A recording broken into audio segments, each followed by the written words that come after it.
let's have a look about the kind of contents and amounts that you should have these carbohydrates, proteins and fats in our system. Carbohydrates, your liver, which is basically the powerhouse of your food and how we use them and how they're converted and moved through our system.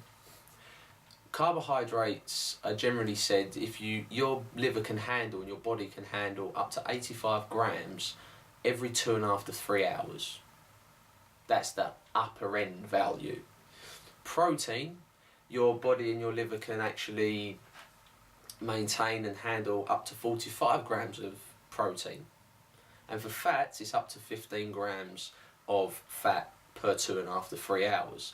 But don't just turn around and say, I'm getting 85 grams, I'm getting 45 grams and 15 grams every meal I eat, and I'm eating 5 to 6 times a day.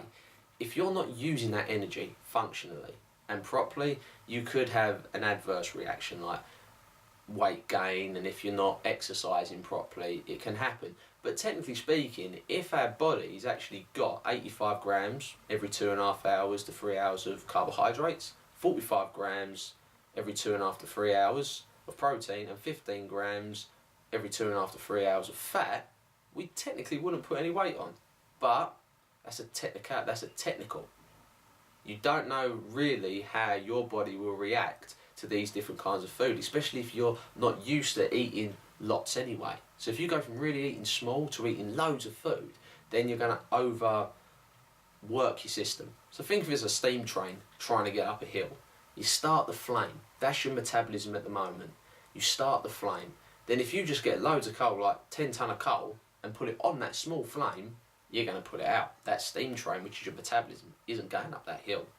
So what you should do over time, introduce a little bit more food into your system, and obviously with the correct information and guidance from your trainers at your gym and nutritional experts, what you should do is just start that flame and then just add a little bit more coal and the flame gets bigger. Add a little bit more coal and the flame gets bigger after that. And then what happens is this steam train starts creeping up the hill and it starts picking up speed. So this is what we want your metabolism to be. So you know the numbers what your liver can handle, but what you need to find out now is how much how much carbs, protein and fat you should have. And it's only through the help of your gym and the help of the experts out there that are going to help you do that. Okay, so I hope that you can have a little bit more understanding from this about the carbs, proteins and fats, how much we can handle, but also that it isn't just about how much our liver can handle. We also got to take into consideration what we do, how we train, how we live our lives, how much we need.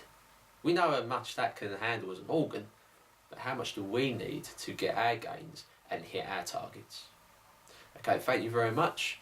I'll speak to you soon.